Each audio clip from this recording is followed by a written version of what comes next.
Hello there. Welcome into a Friday edition of Drive Time Sports. So glad to have you, whether you're listening on your radio, streaming the show online at extrasports1300.com, or you've downloaded the new Extra Sports 1300 app, sponsored by Diversus Health, mental health, and well-being for all. A veritable cornucopia of sports topics await you. And I'd love to get your thoughts over the course of the next 90 minutes leading you into Air Force hockey. The number to call or text in, 719-247-1313. And yes, I am open for your Super Bowl predictions. And a reminder, you can hear the game Sunday right here on Extra Sports 1300. And I want to start with football, because the biggest story of the Denver Broncos season was obviously the fact that they made the postseason. But on an individual level,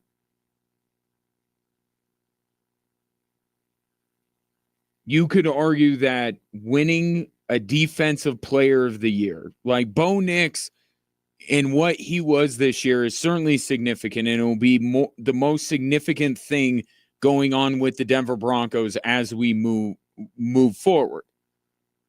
But for Pat Surtain to be recognized as not just the best at his position, but the best person on the defensive side of the football is perhaps the number one superlative out of this Broncos season.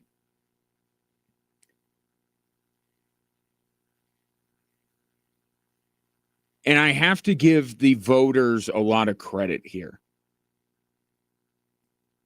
because you could argue that from a statistical standpoint, Patrick Surtain is the worst defensive player of the year ever.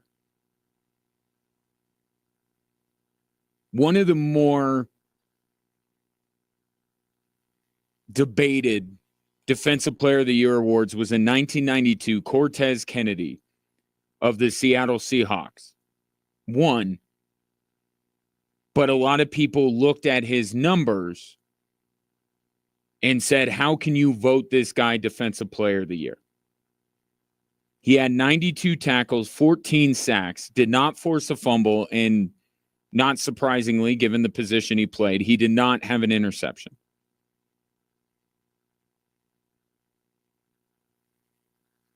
Numbers are the easy security blanket to wrap yourself in if you're a voter of a postseason award. It's easier to debate people when you have numbers. And if your candidate who you vote for, and we can also apply this to Josh Allen winning the MVP, because his numbers are not as good as Lamar Jackson's. And it's going to be easy for people who thought Lamar should win to say, look at the touchdowns, look at the yards, look at the this, look at the that. It's the first place that we go when we debate these kind of awards. But in the case of Pat Surtain, the voters looked beyond the numbers. And actually, they looked at the numbers or lack thereof as actually the biggest reason why he is the Defensive Player of the Year. Even if you compare him to Charles Woodson, Stephon Gilmore, and Deion Sanders, other corners who have won Defensive Player of the Year, he has fewer interceptions than Charles Woodson or Deion Sanders. He has fewer passes defended than Charles Woodson or Stephon Gilmore. He has fewer tackles than both Woodson and Gilmore. And Deion had 3 pick sixes in that season where he won. He had 3 pick sixes. He returned his 6 total interceptions. 3 of them went for touchdowns. and he gained over 300 yards in interception returns. And don't forget, too, that Deion Sanders played special teams, which I don't know how much his kick and punt returns went into the voting, but certainly Deion Sanders was such a high-profile player the year that he won Defensive Player of the Year because of his exploits on special teams. So maybe they didn't say, well, he has X number of punt returns and all that. But Deion Sanders was such a huge figure in the NFL that year that despite certainly not having the sack numbers or the tackle numbers that some linebackers or defensive linemen had, it was easier probably back then to argue for Deion Sanders with kind of this unspoken thing of, well, he played special teams too. He was an incredibly valuable player to his team that year.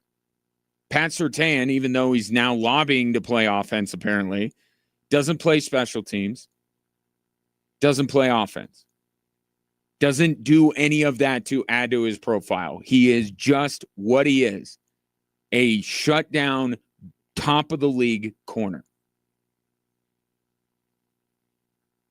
So if you are looking, like, we can go to the analytics route, and certainly that has helped Pat Surtain's case, that we have Next Gen Stats and we have Pro Football Focus and these other analytical sites that help us comprehend the value or the quality of a player outside of tackles, sacks, interceptions, etc. But those numbers that everyone can understand, right? Because a lot of the Pro Football Focus stuff, people don't really know how they get to where they get with their grades. A lot of the Next Gen Stats stuff, other than how fast somebody is running or the percentage chance that they were going to complete that pass, a lot of people's eyes glaze over. Pat Surtain doesn't have a strong traditional stat argument, and that can leave voters vulnerable. But I give them a lot of credit because they did look at the lack of numbers and say that's actually why he's the Defensive Player of the Year. Patrick Surtain, if he's not Defensive Player of the Year, might be the most feared defensive player in the league. Or at least the most feared that you can really do something about it, right? TJ Watt, Myles Garrett, they're pretty scary. But these teams all season long said, where's number 2? I'm not throwing at that guy. His best argument was that he didn't put up numbers. And I give the voters a lot of credit for seeing that.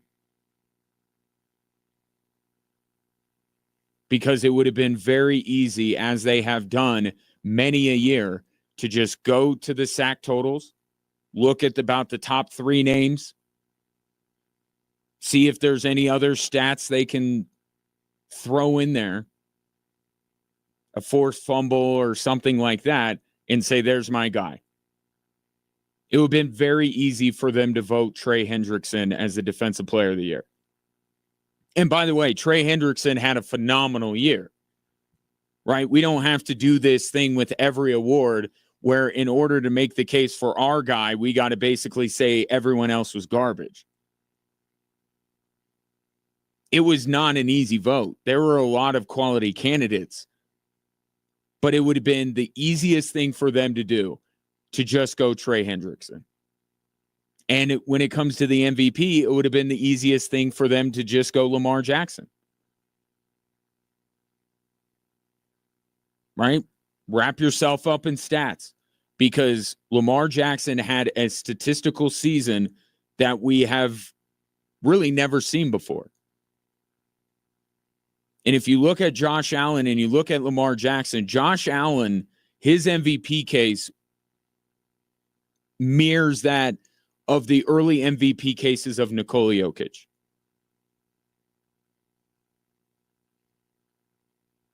Right? Look at what this guy is doing with what he has available to him.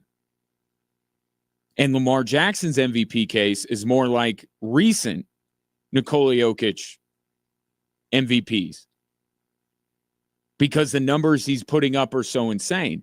They're both both kinds are MVP seasons.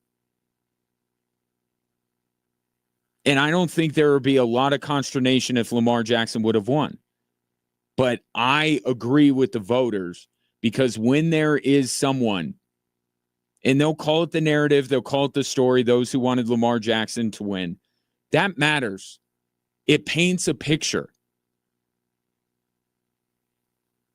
None of this is anti-Lamar. This is pro-Josh Allen.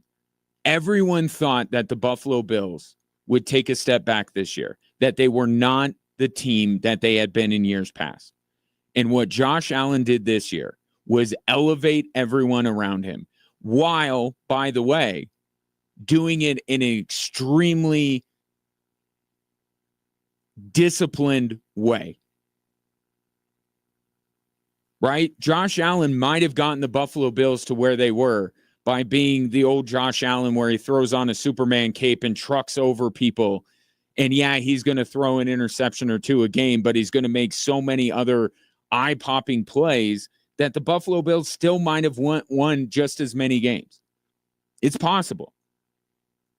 But what made Josh Allen's season all the more impressive was the fact that he didn't put the ball in harm's way. It wasn't this law of averages. Like if Josh Allen is the one that makes a play every single drop back, he's going to make more good plays than bad plays. It was a true quarterbacking season from Josh Allen, taking care of the football, not giving other teams great field position with his turnovers.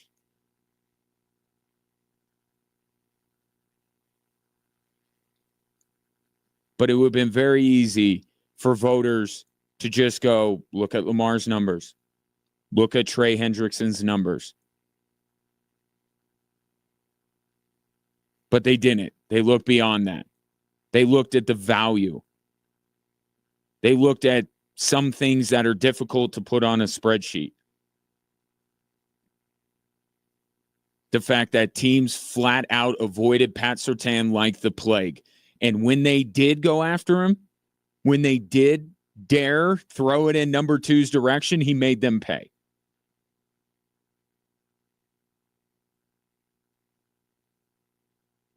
I think the voters got it right. I think the voters got pretty much everything right except for one award.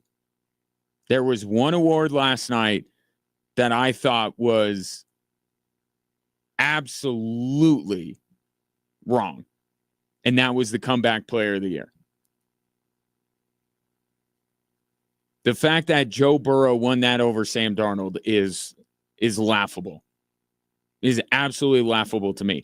And not only did Joe Burrow beat out Sam Darnold, J.K. Dobbins got more votes, finished higher in the voting than Sam Darnold. How is Sam Darnold not the comeback player of the year?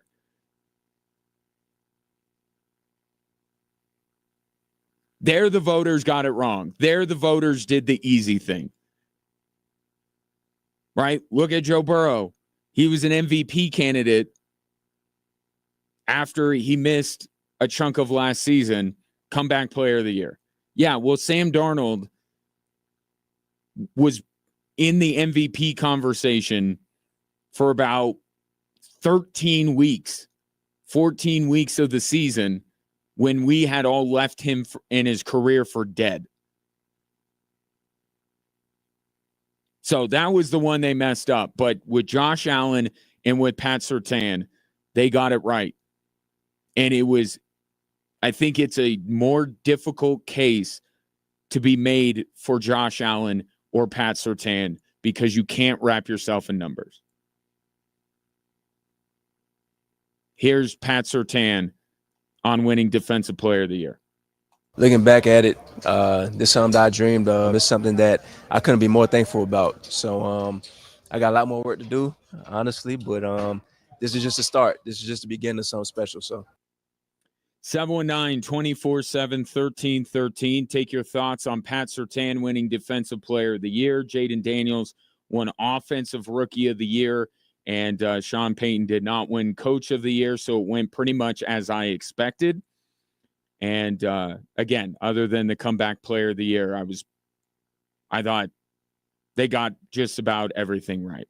Take your thoughts. 719-247-1313. Coming up next, Calvin Booth justifies no moves at the trade deadline, and Michael Porter goes off again.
Sunday, it's the big game. What are you doing? What are you eating?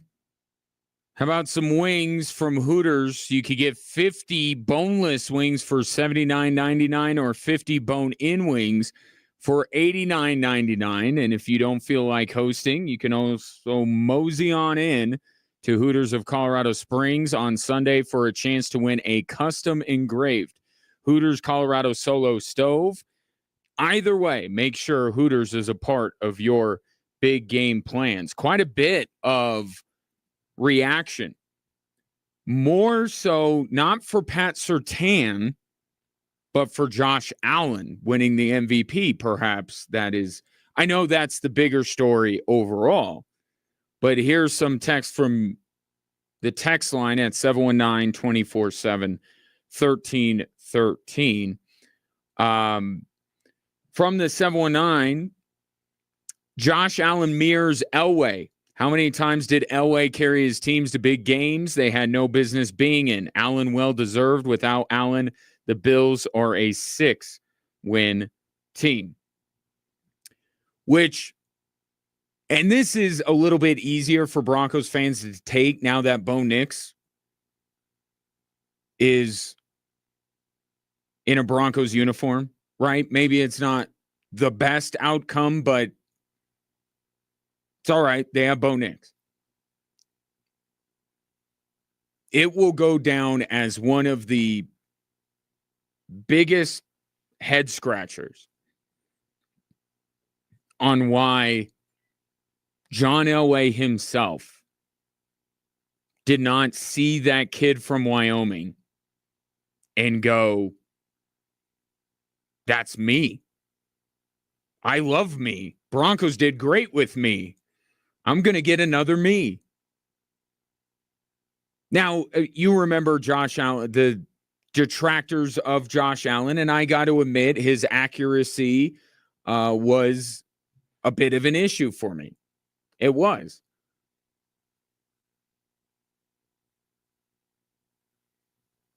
But that doesn't mean that I didn't expect the Broncos to like him. Of course I expected the Broncos to like him. But here's the thing. Not too long before that, the Broncos got absolutely burned by Paxton Lynch. And John Elway didn't even go to see Josh Allen at his pro day. So the easy answer to why didn't John Elway see himself in Josh Allen, he didn't go watch him.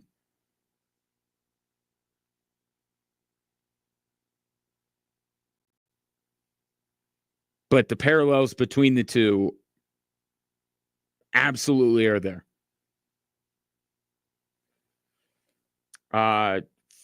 Another text from the 719. Josh Allen won the MVP award, so he'd stop whining and shut up, hopefully.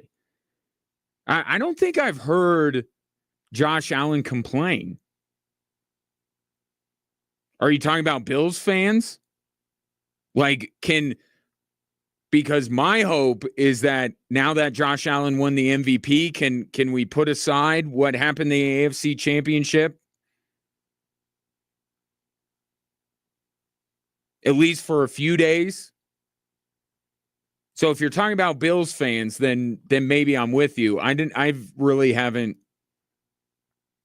ever gotten the sense that Josh Allen, like compared to Joel Embiid, I've never heard anything come out of Josh Allen's mouth that reminded me of Joel Embiid. Politicking, campaigning, complaining, whatever it is. I never heard it. Chris, on the one award last night that I thought they got wrong, which is a lesser award, but they still got it wrong, and that's the comeback player of the year. Chris says comeback player usually requires an injury the year before. Darnold has never been injured. He was just a terrible quarterback. But does it have to be that way? Can there be extenuating circumstances? right? And this is like the MVP thing. You know, most years, if you just want to take the quarterback with the best numbers, as long as they're not Joe Burrow and on a bad team, then okay, I think we can all understand that argument. But are there years every 2 years, every 3 years, every 5 years where you can kind of put that to the side and take some other things into account? Like I'm saying with Josh Allen in the MVP, like I'm saying with Pat Surtain in the Defensive Player of the Year. I mean, when you say that Sam Darnold was just a terrible player, yeah, so much so that his career was almost over. And not only does he find some semblance of success, the guy's an MVP candidate. I mean, what would you label Sam? I'm not directly talking to you, Chris. I'm more, projecting out in the universe for anybody who voted for Joe Burrow over Sam Darnold. What would you call what Sam Darnold did this year? Do we need to have an NFL Resurrection Award because he resurrected his career? And I know Kevin O'Connell got credit for it, and rightly he deserves it. But like what Sam Darnold did was a comeback. And let's also I don't want to put down Joe Burrow too much because I'm a huge fan of his, and he had a tremendous year. But was the nature of his injury like career threatening? Right? Was it an injury that players routinely come back from? Again, Joe Burrow in other years, because he's won it before. And I had no problem with him winning comeback of player of the year when he did the first time. And yes, what Joe Burrow did would qualify for comeback player of the year and would hold him in very high regard for comeback player of the year. But I think there was someone else in that group that had a different set of circumstances that you could hold in higher regard or break the tie and give it to Sam Darnold. I thought Sam Darnold should have won it.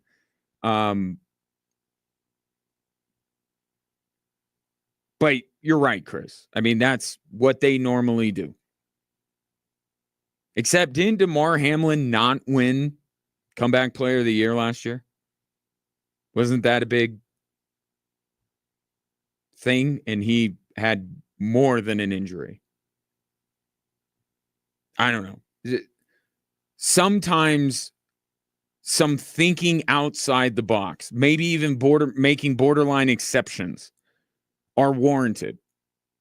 And I think through a lot of the voting you saw last night, the voters did do that. They thought in a different way. They weren't beholden to the normal metrics and reasons that they use to vote on these awards.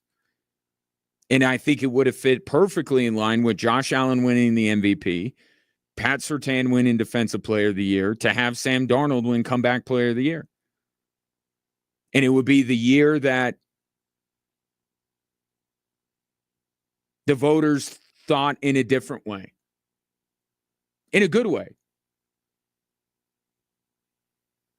Like Trey Hendrickson, Joe Burrow, Trey Hendrickson, and Lamar Jackson all had worthy performances for those awards. But I thought that the voters got it right with two of the three anyway. I'll continue to take your thoughts. 719-247-1313. Got to hit a break. We'll come back and chat a little bit about the Denver Nuggets. Calvin Booth trying to change hearts and minds perhaps last night, explaining the lack of activity at the trade deadline. And Michael Porter, man, he's on some kind of heater right now.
My hair is not cooperating with the live stream today. I just looked over. I was like, holy cow. It's like sticking straight up. My apologies if you're watching on social media. I am unkempt. It is Friday, though. Nuggets last night, another big win and a big performance by Michael Porter Jr., but the bigger story was Calvin Booth facing the music after he sat on his hands during the NBA trade deadline, one of the more notable and craziest trade deadlines we've ever seen, and the Nuggets stayed on the sideline. Here's Calvin Booth on the thought process of the Denver Nuggets.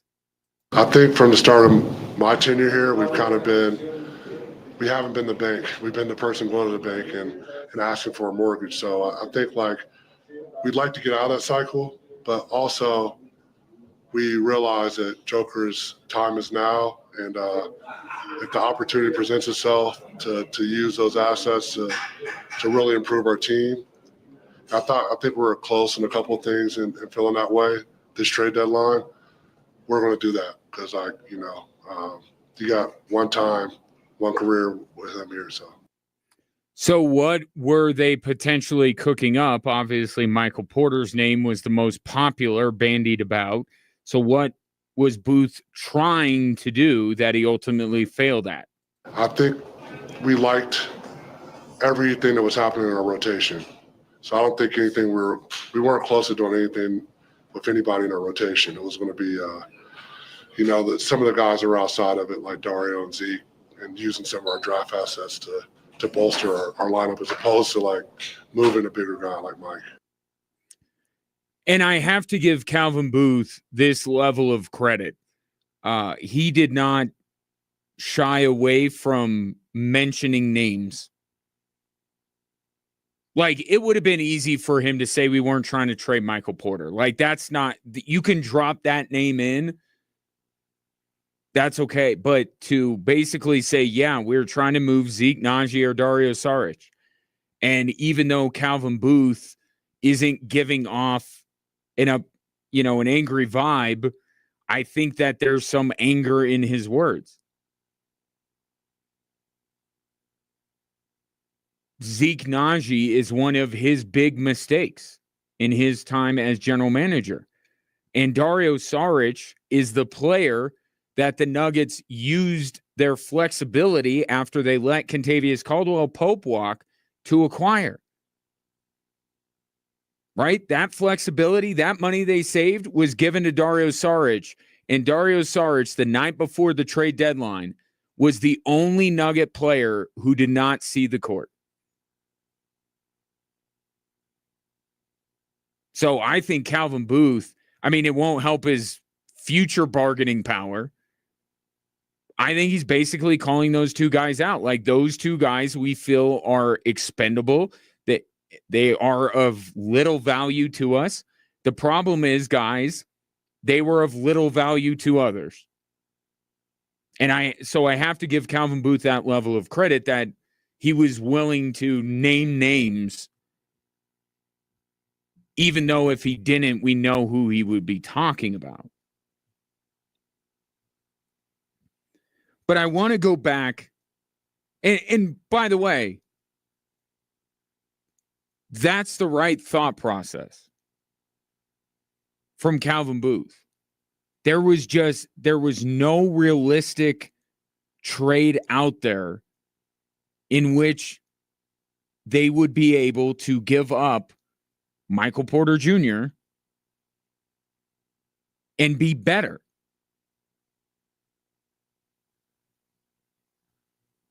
Right? It's like the Mikko Rantanen trade. Right? There's not, the Avalanche didn't get better by trading Mikko Rantanen. They got a little bit deeper, and maybe this opens up another move for Chris McFarland, but they didn't get the best player in the deal. And why would it be a good idea for the Denver Nuggets to give up one of their best players to get lesser players? If you could take a Michael Porter with a Zeke Naji and a Dario Saric and get Kevin Durant, which money-wise would work, or get, and I say this with tongue firmly planted in cheek, but the money would actually work to acquire LeBron James and Bronny. Now you have a player that you could say makes you better than you were before. So I understand Calvin Booth's mindset. And I think that ultimately, if it was the only way he's going to be able to get anything done is to trade Michael Porter for lesser players, I wouldn't want him to do that. But that's not really the issue, right? The issue is the bigger picture. That Michael Porter was the only tradable asset that you had. And I don't know why he's pluralizing draft assets. What draft assets? You have draft asset. You have a 2031 first-round pick. You only have one asset. What are these assets he's talking about? All of these other players that you look at and go, he would have been good for the Nuggets. He would have been good for the Nuggets. He would have been good for the Nuggets. What'd they take? 2 or 3 second-round picks. Nuggets don't have them. So it's not about I think most people should understand why Calvin Booth wasn't really seriously entertaining moving Michael Porter, because there wasn't a way where he could come back and say, Michael Malone, Josh and Stan Kroenke, Nuggets fans, we got better. But why are you in this position? How are you in this position? That's where the criticism lies for Calvin Booth. He did exactly what I expected him to do for this trade deadline, given the constraints that he has thrown on himself by some of these misses. Like Dario Saric, like Zeke Naji. Deron Holmes was not his fault. People forget about Deron Holmes. Like, he was supposed to be in this team's rotation. He was supposed to be somebody that they would have been developing, but he got hurt. So some of these moves are Calvin Booth's fault. Some of these moves are Calvin Booth's fault that were influenced by Michael Malone. Some of these were out of his hands, but they all happened to put the Nuggets in this predicament. I do find it interesting, though, where he talks about at some point we would like to break this cycle. Let me play you his first clip again. I think from the start of my tenure here, we haven't been the bank. We've been the person going to the bank and asking for a mortgage. So I think we'd like to get out of that cycle, but also we realize that general managers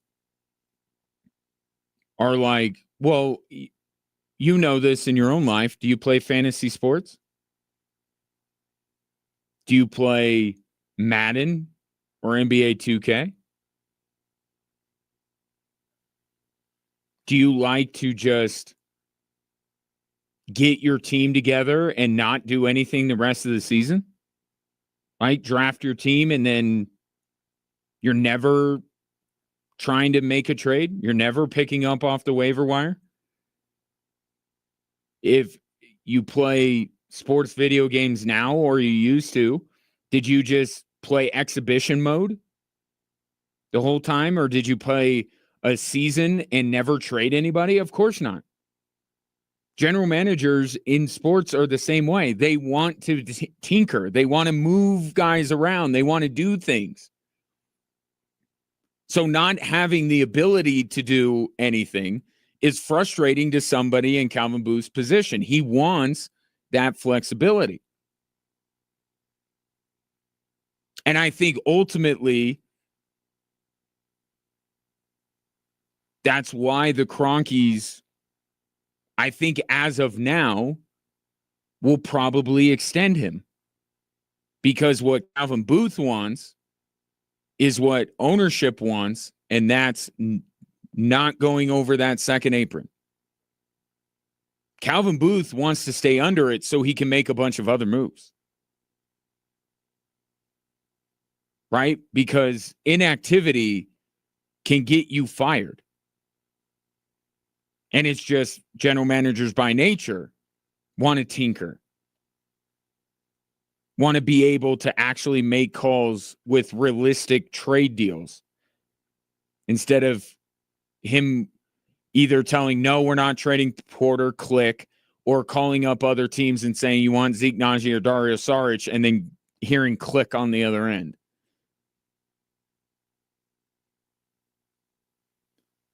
So if Calvin Booth survives till this offseason,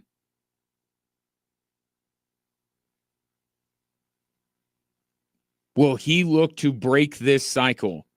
As much as he says, I understand we have Nikola Jokic and all that, right? And we got to maximize his window and all that kind of stuff. Everything that the Nuggets have been telling you, from Josh Kroenke down to Michael Malone. Even with that, though, he still states his desire to get out of this, to be a team with more flexibility. How do you do that? The only two realistic options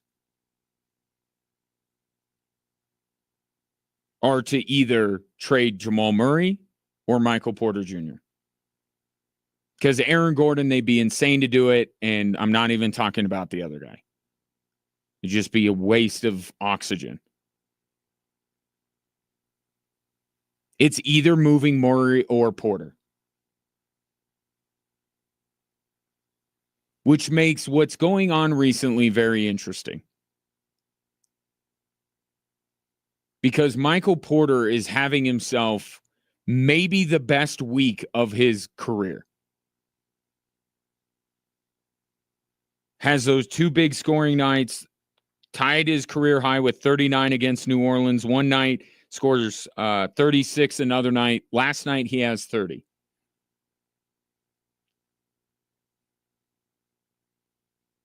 It's interesting. Do you notice something about Michael Porter's 3 big games lately? And who is not as heavily involved?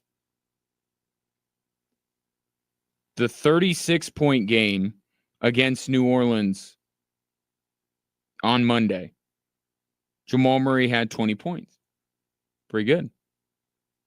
2 nights later, Jamal Murray had 10 points when Michael Porter had 39. Last night, Michael Porter had 30 points. Jamal Murray did not play. So it got me thinking. And I wrangled up the 10 highest scoring games of Michael Porter's career. Of those 10, in only 2 of them did Jamal Murray also at least have 20 points. Conversely, when Jamal Murray is at his best, his 10 highest scoring games, Michael Porter scores above his career average 4 out of the 10 games. So good Michael Porter exists more often when we see Jamal Murray at his best than good Jamal Murray exists when we're seeing Michael Porter at his best.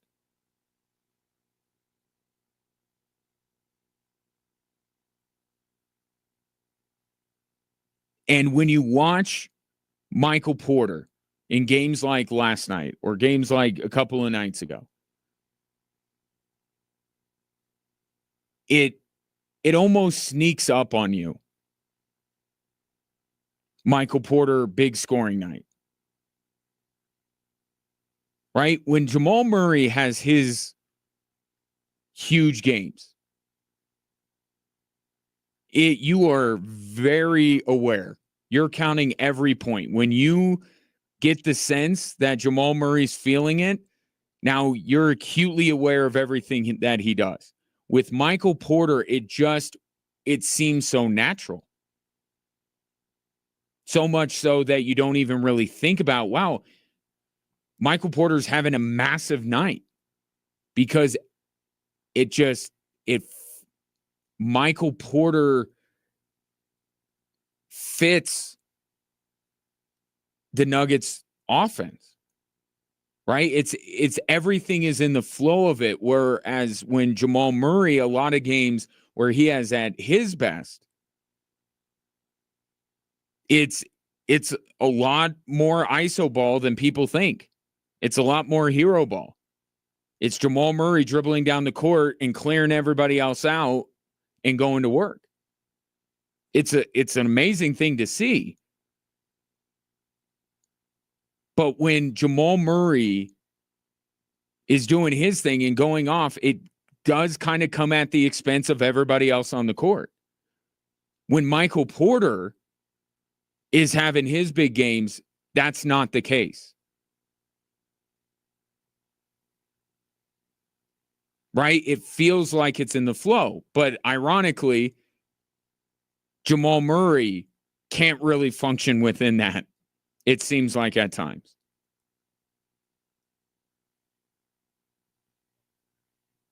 So if you're just looking for the more natural fit and you want to play to the strengths of Nikola Jokic and maybe in pursuit of the perfect Nikola Jokic team,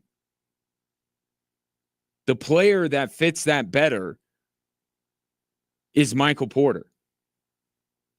Because there's a legitimate argument right now that Russell Westbrook fits just as well in that two-man game with Nikola Jokic as Jamal Murray does. And I've always said this, Nikola Jokic is like the sun. The closer you play to him, the hotter you are. Right? So Jamal Murray, no one plays closer to Nikola Jokic than Jamal Murray, and that's why he's the beneficiary more than anybody else of what Nikola Jokic does. But now Russell Westbrook, we've seen him play a lot with Jokic, and we're seeing some throwback Russell Westbrook performances.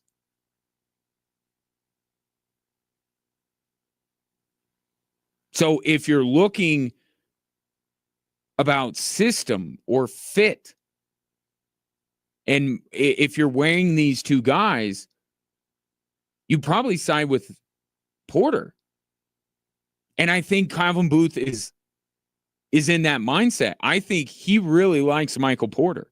And he's said it on numerous occasions how much he likes him.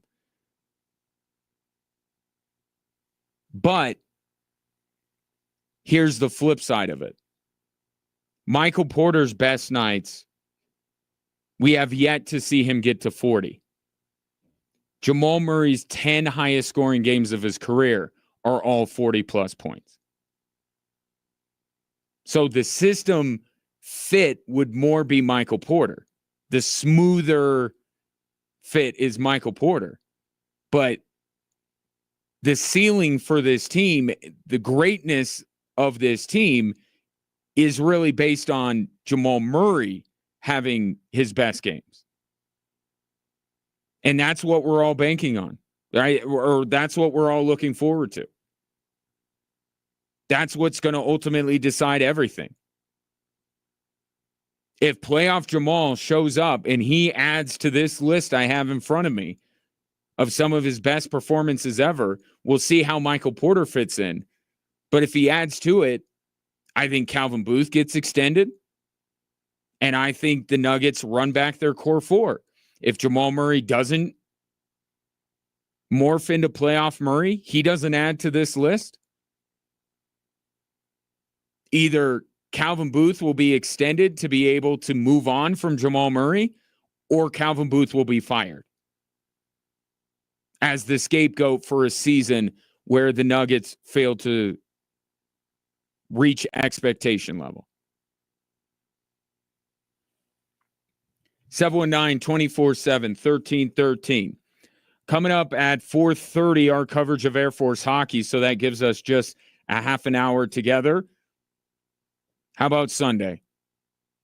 tell you what I'm thinking and why there may only be 2 results of Sunday that would be acceptable to most people. And it's not just as simple as either the Chiefs win or the Eagles win. I'll explain next on Extra Sports 1300.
Mean. Welcome in Drive Time Sports on this Friday. Ryan Kaufman with you.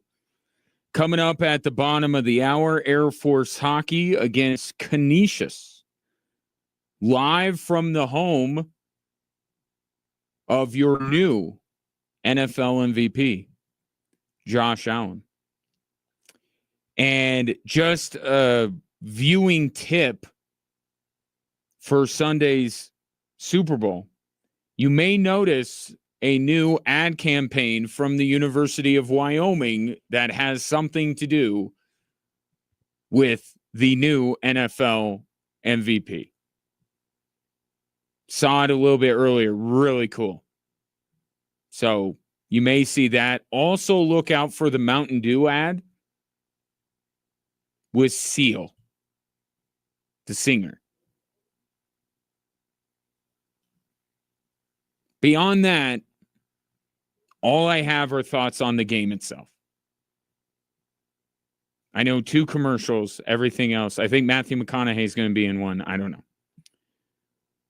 I think there are only 2 outcomes that will be accepted by the masses on Sunday. And it's more nuanced than Chiefs win or Eagles win. The way the game plays out, how the game ends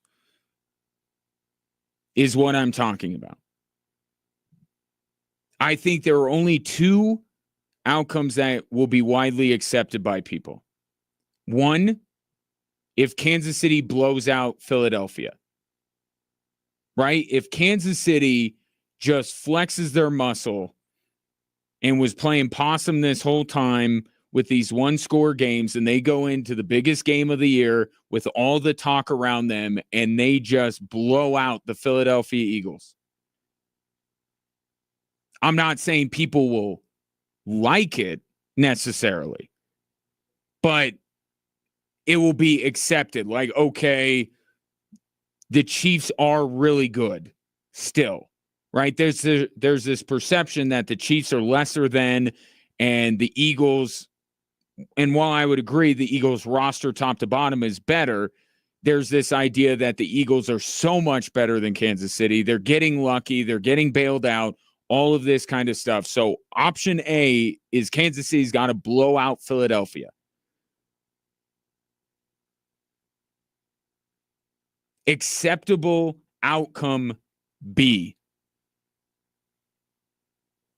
Philadelphia wins a close game in which the Chiefs either don't get the benefit of the doubt on a crucial call or they get outright screwed by the officials.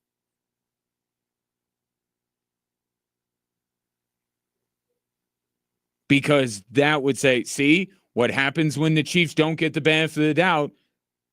What happens? They lose. Or it's about time that the referees compensated for all the calls they give the Chiefs. And, you know, I think a lot of people would be satisfied with it's more of a visceral thing that they would like that outcome. But the Chiefs losing a close game in which they didn't get the call, or the Chiefs have to blow out Philadelphia. I think one of those 2 results, most people would go, okay. But if the Chiefs win another one of these 1-score games, where on the tush push, they become the first team to ever stop the tush push, and it becomes the AFC Championship with Josh Allen all over again,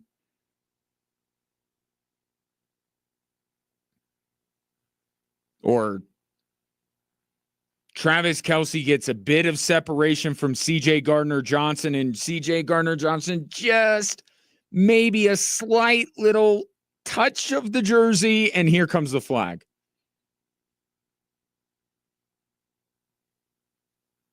And I would even go so far as to say, because of the way things are now, and the conversation is the way it is with the Kansas City Chiefs,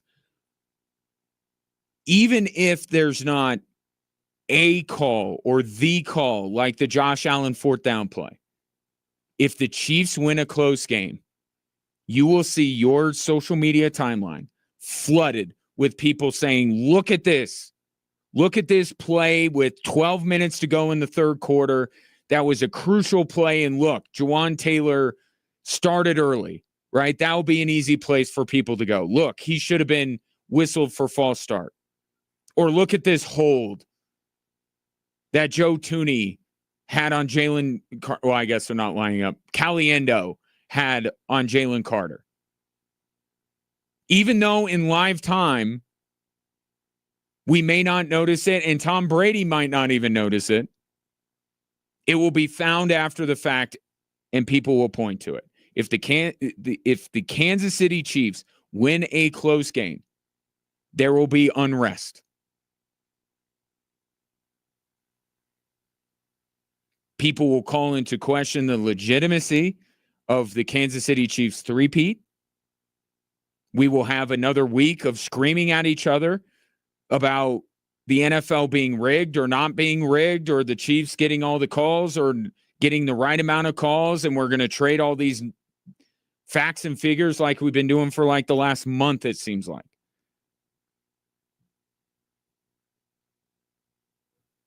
Which leaves only one other potential outcome, and why I don't think it's acceptable is the Eagles blowing out the Chiefs. Now, it could satisfy some bloodlust from anti-Chiefs people to see them on that stage get beat. But I think a lot of those people will actually not be okay. They will not rest until the Chiefs dynasty is no more. And I'm telling you, whatever the result, there is no way, unless Travis Kelce and Andy Reid announce their joint retirement after Sunday's game, that the Chiefs dynasty will be over, or that I will say it's over. Because I saw the Kansas City Chiefs just right before these last two Super Bowls go into a Super Bowl and they got handled. Brady and the Bucs handled, dominated the Kansas City Chiefs. And people at that time said, maybe it's the dynasty we all expected it to be, and it's never going to be. Because look at what they did in the Super Bowl. They got absolutely demolished. And guess what? They're now going for a three-peat.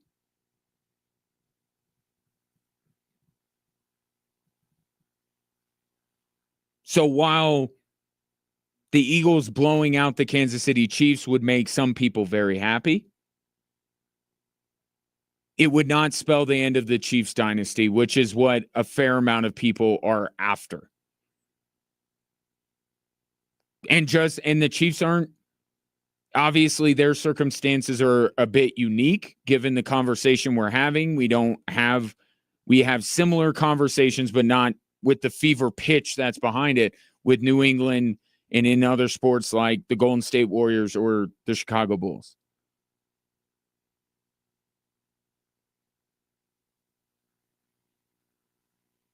I think the only two results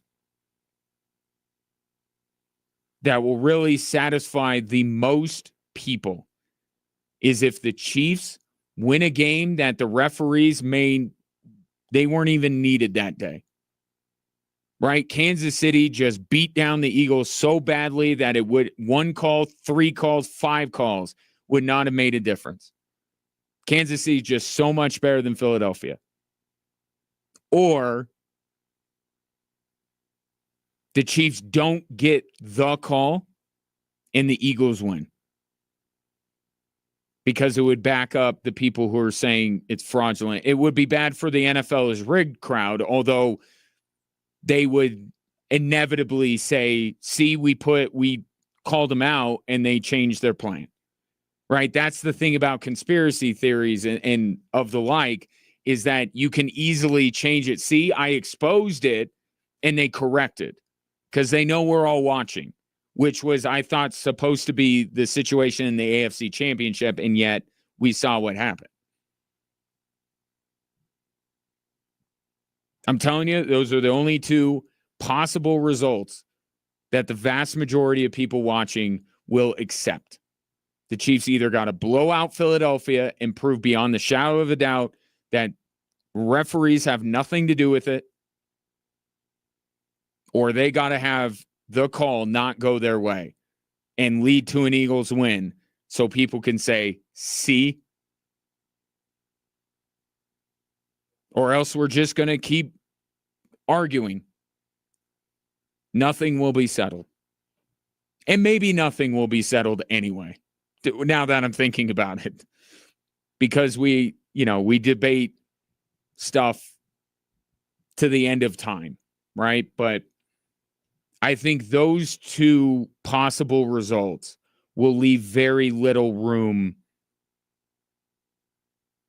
for counter arguments, right? If you're an NFL is rigged person, if you're a Chiefs get all the calls thing, if they're fraudulent, if this winning streak in one score games you think is not natural and it's not because of how good the Chiefs are, then you need to see them blow out Philadelphia. And then it's like, well, what do you say then? It went up against the team that everyone says is the most talented from top to bottom. No calls came into play. The Chiefs just ran roughshod over them. Be hard to make the same arguments come Monday. And on the flip side, Chiefs don't get the call. Eagles win. It's going to be very difficult for those who are defending the Kansas City Chiefs to say that the referees had nothing to do with it. Now, I will never say that the NFL is rigged because it's not, and that's a preposterous notion. But the idea that, and this is where the more reasonable argument lies, right? And it's the same with that Nuggets fans make with LeBron, and they're going to continue to make with Shai Gilgeous-Alexander. You get all the calls, and that helps you. That's part of the reason why you're so good is because you get all the calls. Going to be kind of hard to argue against that if the call, that pivotal call in the game, does not go Kansas City's way, and they can't figure out a way to overcome that. So we'll see if one of those two things happens. But if it's any other kind of outcome, I feel like a lot of the same conversations we've been having for 2 weeks are going to continue. Now, that being said, I don't think either of those things happen. I don't think Kansas City is good enough to blow out Philadelphia.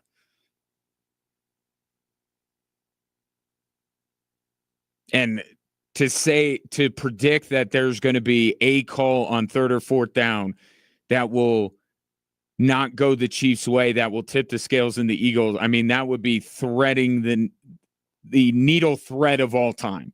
So I'm not going to say that's exactly the way it's going to play out. I do think it's going to be another close game. You know, I talked yesterday about how little aura this Super Bowl has. I think even if you don't want to get into the incendiary things of accusing referees of things, you do kind of know how this game is going to play out. It's going to be close. It's going to be relatively low scoring, not 7-3 low scoring, but relatively low scoring. I got it 25, 20, 28, 23, like that in that realm. So enough offense to keep you engaged, but it's not going to be, a track meet.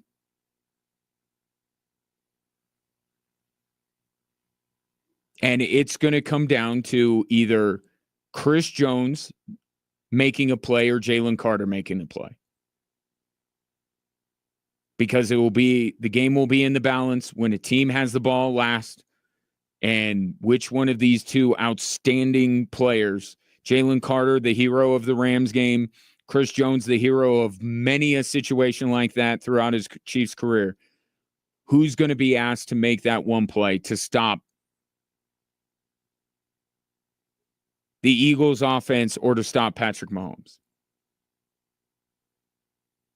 And if all of those circumstances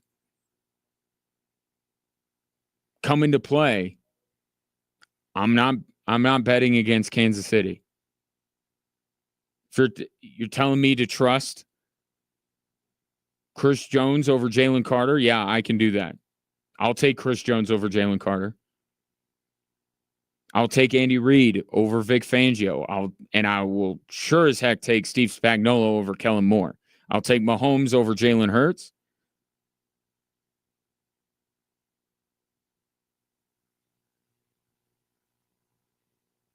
I'm not going to go against Kansas City in a game that I think is going to play out in that manner. Now, I'll tell you the matchup that until we get to the very end, where either it's Jalen Carter or Chris Jones that are having to make a big play, the matchup that's going to be the one to watch throughout the game is going to be Saquon Barkley against the Chiefs defense. The unstoppable force against the immovable object. You've heard the numbers. Saquon Barkley will have the best running back season from week 1 to the Super Bowl that we have ever seen. At least in terms of statistics. Now, I would still put Terrell Davis's season over Saquon Barkley's. But statistically, in terms of the yards, it's going to go to Saquon Barkley.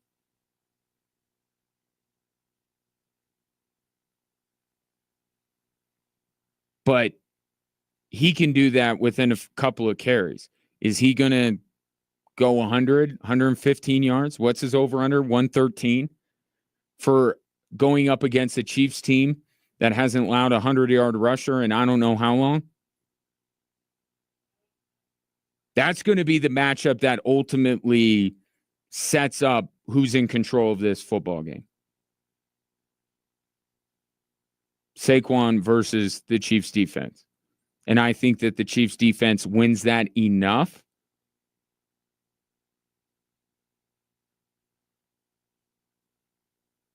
that they'll end up winning that and they'll end up winning this football game. 28-23. How does that sound? Not satisfying given what I started the segment by talking about. But that's what I'm going with. Take your predictions and thoughts on Sunday's game. 719-247-1313. Avs on the second night of a back-to-back looked pretty good last night. What does that mean for tonight?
Air Force hockey coming up in just a few minutes. One thing that I had yet to get to today, because talking about Pat Surtain winning Defensive Player of the Year, Josh Allen winning MVP, was that the Hall of Fame class was announced. Nobody with Broncos ties, but Eli Manning did not get in. And I have a theory, and it's a good theory if you'd like to hear it. Tough. You're going to hear it anyway. Eli Manning is going to get into the Hall of Fame. Okay? So if you're a Giants fan, do not worry. Do not fret. He's getting in. But because he would be arguably the worst quarterback to ever be voted into the Hall of Fame, they're not going to do it right off the bat. They're not going to make him a first ballot. And normally I'm not a... Look, if the guy's deserving to be in the Hall of Fame, just vote him in. The one guy, we're still trying to find the guy that wouldn't vote Ichiro in this year. We're still trying to find the guy that didn't make Derek Jeter unanimous. I'm not usually for it. But if I were voting, I would never put in Eli Manning. But they're going to. They are just going to wait a little while. So to not make it seem like they could not wait to put Eli Manning in the Hall of Fame. They understand how complicated his Hall of Fame candidacy is, and they understand that he would not rank very well amongst NFL Hall of Fame or Pro Football Hall of Fame quarterbacks. So they're going to wait. And I think that's why Eli Manning could say last night that he's at peace with not getting voted in. I think he very much knows that he will get in the next couple of years. So, with that said, I now welcome onto the program to close out the show. The closer.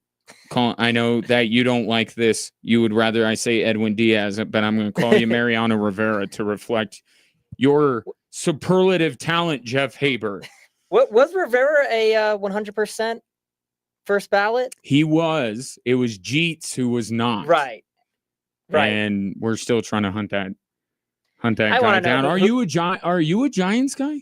I do like the Giants. Okay. I do like the Giants. So I completely agree with your take, by the way. It's, I think for a first ballot Hall of Fame, is Eli Manning a Hall of Famer? Yes. Is he first ballot? Absolutely not. And, and he was an above average quarterback. I would say like an 8 out of 10. Whereas if you're a first ballot Hall of Famer, you got to be that 9 out of 10, 10 out of 10. Mm-hmm. Great. So, as far as Sunday goes, because you're in here for our weekly Magic Money Lines presented by ESPN Bet. Sunday, the big game. Because I made it this far, I'm not going to get in trouble with our legal department now. So, the big game is on Sunday. Where's ESPN Bet sitting at? Philly plus 1.5? Is that still where they're at with this game? +1. +1. +1. It's moved. Okay. Slightly. Which side? Because I already gave mine away. I said I'm taking Kansas City and the cover. Where are you at? I don't know. How are the refs going to play this game? Get out. No, I think this is the Eagles' year. I really do. They just have so much talent on both sides of the ball. And I think that they've had a better season, honestly, than the Chiefs. I really do. And I think this is going to be a tightly contested game. I think it's going to be very high scoring. But I think the Eagles are going to pull this one out. And it very much could be who's got the ball last. Touchdown. You and I agree on the last team to have the ball thing. The touchdown score that you're going to be hammering on Sunday. What player are you convinced is going to find the end zone at some point on Sunday? Jalen Hurts on the ground. I like it because it would be easy to go Saquon. It's easy to go Kelsey. It's easy to go. I mean, any of the Eagles wide receivers. They have so many weapons. I think Hurts on the ground. Does ESPN Bet have a prop that how Jalen Hurts scores the touchdown? Like, can you get a little extra value on it if you say he's going to score on the tush push? No, but as opposed to a long run. I love. There's a lot of really good parlays that I like, and one of them here. It's 250 passing yards for Mahomes, 100 rushing yards for Barkley, and 40 rushing yards for Hurts. To me, I'm like that's totally doable. So there's a few others. 150 rushing yards for Barkley, 2 receptions for Barkley, 35 rushing yards for Hurts. I mean, that's also like, I think 150 for Barkley would be insane, but it's not impossible. So if you take the Eagles, this is the one that I've put a bet in on. It's Eagles money line, 1 touchdown for Barkley, over 52.5 points for the game. So I think that's another doable. There's a bunch of, I think, parlays that are doable. What I love about the big game is that there's always going to be one player you don't expect who's going to show up, right? There's always going to be a defensive player who gets a touchdown or someone on special teams who does something crazy. And that's where it's like, I love like making a really small bet for something crazy to happen. Just it's going to. I think that would be my favorite player prop is I think Xavier Worthy is over under. I think it's 5.5 rushing yards. I don't think Xavier Worthy is going to be featured the way that some people believe in this game because Andy Reid likes to set something up for weeks in advance. Like Xavier Worthy, everybody's focused on him. I think he wants the Eagles to be, but for the idea that he's not going to touch the football, he's going to touch the football and he has the ability to break one. But I think that what you're talking about, that might be like Jalen Carter to win MVP, or like CJ Gardner-Johnson to win MVP, or Cooper DeJean, right? A defensive Eagles player to win MVP, I think would be that kind of outside the box. I remember, the Nick Bolton touchdown, right? Like nobody saw that coming, but I guarantee you somebody placed a bet that said he was going to get a touchdown, and it was a giant payout. It always happens, right? Oh, is there going to be a field goal that goes off the upright and in? Like it's those kinds of really dumb little bets that probably like never going to happen. But when it does, put $1 on it. That is Jeff Haber. He appears every week courtesy of ESPN Bet. If you're looking for a platform to bet on for Sunday, ESPN Bet, all sorts of goodies when you sign up. Jeff, thank you. Enjoy Sunday. Yeah, you too. Enjoy the game. I will. And you out there in Radioland, enjoy the weekend. We'll reconvene on Monday. Right now, it is time for Air Force Hockey here on Extra Sports 1300.